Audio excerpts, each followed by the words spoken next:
Bupati Aceh Tenggara tinjau realisasi program pemerintah di Kecamatan Lauser.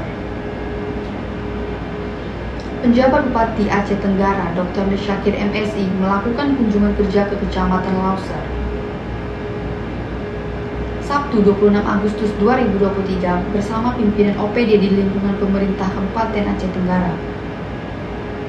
Agenda kunjungan kerja meliputi peninjauan terhadap perkembangan program pemerintahan, pembangunan, dan kemasyarakatan.